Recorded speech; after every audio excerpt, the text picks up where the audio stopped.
Titled Parents Get Kicked Off the Plane Cause the Wi-Fi Isn't Working. Discovered I am not my daughter's biological father. Wife of 9 years, haha, been having an affair for 4 of them. Before we get started, make sure to subscribe so you will never miss a video. So let's get started. Entitled Parents Get Kicked Off the Plane Cause the Wi-Fi Isn't Working. Hey everyone, I am hoping that this is the right place to put my story. If not, then thanks for listening anyway. I work for a major airline in the US as a flight attendant, and this happened about 2 years ago.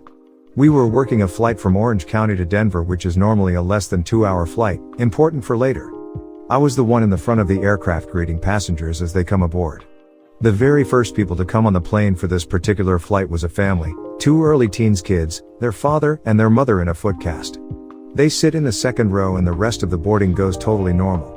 We even got the doors shut an extra 5 minutes early, and we were all thinking about going down to the hotel bar at the end of a wonderfully uneventful day. As we pull away from the gate, I start making some of the normal announcements, you know, the ones that everyone actually pays attention to, when I say that the Wi-Fi isn't working. Honestly, it does suck when that happens, but there is literally nothing I can do about it. The mom then rings her flight attendant call button, and when I look over at her, I can see the frantic look in her eyes that makes me realize my peaceful day is coming to an abrupt end. I ask her what's going on, and she begins telling me how she can't possibly be on a flight without Wi-Fi. How she has nothing to watch and how she just cannot handle being on this plane.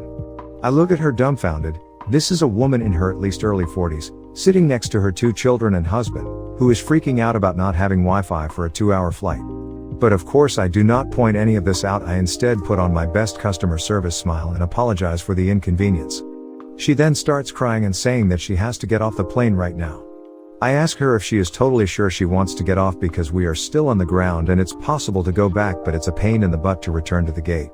As her sobs continue, I realize that at this point, even if she wanted to stay, there is no way that I would feel comfortable with her at 40,000 feet, so I have another crew member call the pilots and explain what's going on. I let her know that we are going back and that she and her family can deplane. This is the point where her wonderful husband decides to get involved, and you would think he would be consoling his wife, but he thought a better idea was to start yelling at me. Screaming that she was going to be fine and we didn't need to go back. How I was the one being dramatic and wasting everyone's time. After a very awkward taxi back to the gate, I go back to the front so we can reopen the doors, and all the while the husband is alternating between cussing at me and yelling at his wife. Once we finally got the doors open, I head back to their row and ask them to deplane and offer to help them with their belongings.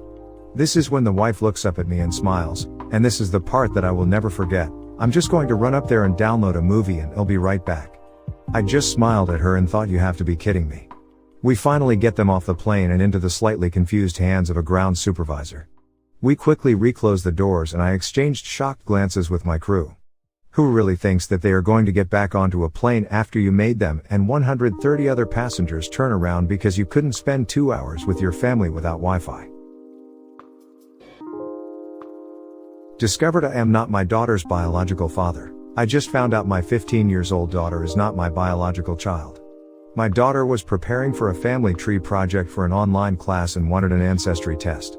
My father is half Native American, but he died several years ago and I don't know precisely what Native American blood is in the family. My daughter came to me because it was my father and we didn't mention it to her mother at the time. Well, it turned out my daughter doesn't have any Native American blood. The obvious conclusion didn't occur to me at first because the truth of the situation didn't seem possible. I assumed there was a mistake. My first thought was that my father hadn't been part Native American. So I took the test and everything became apparent. It was a very emotional situation for me and my daughter. What I will remember the most was after she started crying, she hugged so tightly and just kept saying over and over, "I love you, Daddy." At home I confronted my wife and she looked like she'd had a stroke. She started crying and apologizing. You can probably imagine it. My wife and I got married because she was pregnant. We had been together for more than a year when it happened. It turns out she was sleeping with multiple guys at the time. She says it didn't mean anything and she doesn't even remember some of their names. When she realized she was pregnant, she said she wasn't sure who her father was. Since I was unaware of her extracurricular activities, she let me believe I was the father because I was the most financially stable. In terms of that, she may have chose correctly. I have been very successful in my career and building passive income streams has been a hobby of mine for a long time. My daughter got my wife to admit to this on tape as my daughter records the whole thing. I asked my wife several times, and she keeps insisting that she has been faithful for the entire time we have been married.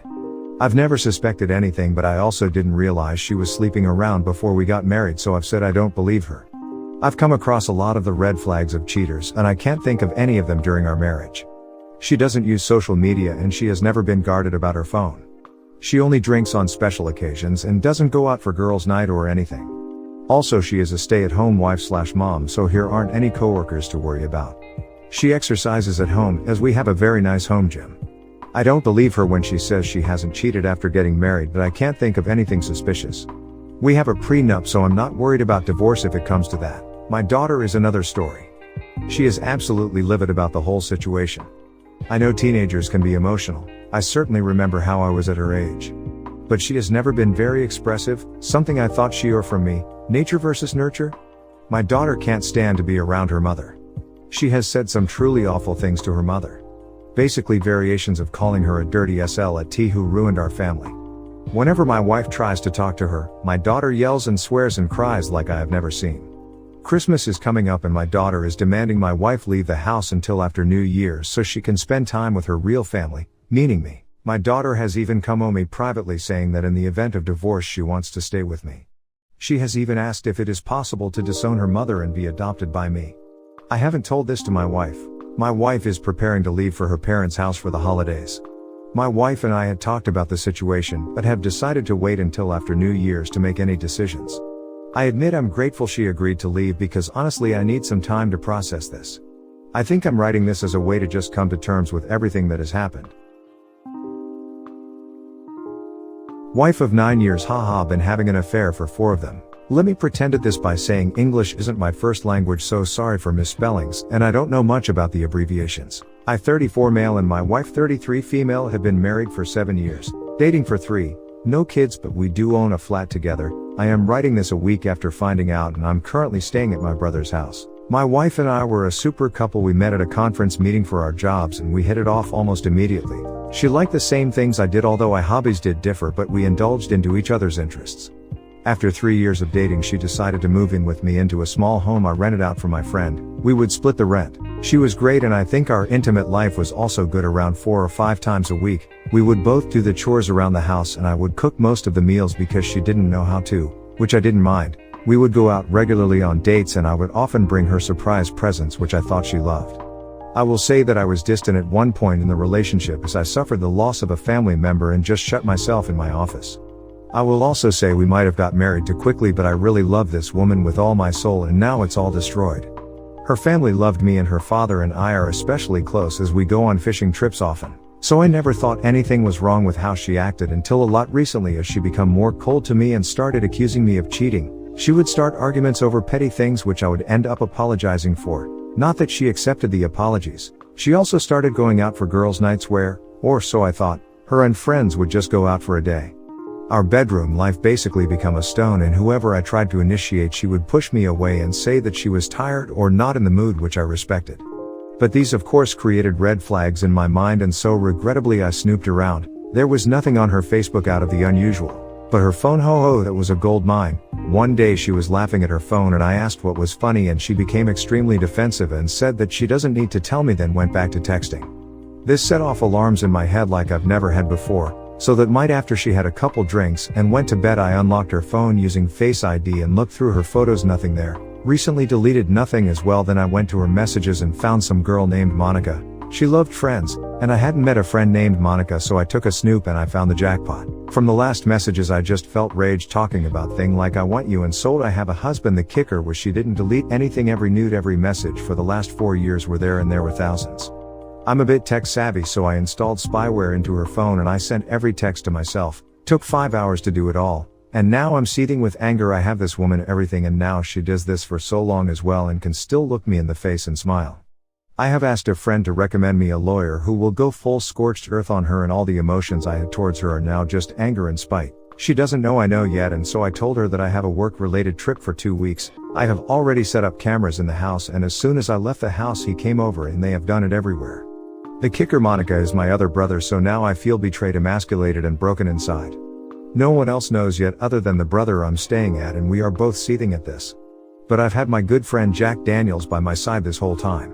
I just feel so dumb and stupid for not noticing in the beginning, and now I'm going to have to go back and face her like nothing happened, as I want to blindside her with the divorce papers when I get them after I hear my options from the lawyer who I haven't even chosen yet. But I will say that something is broken and gone, and I don't feel for my wife anymore, but that's where I am right now. I'll post an update if people want one, but right now I'm lost, drunk, sad, angry, and I have no thoughts of reconciliation. But what do I do now? I'm just lost. Sorry for the long read.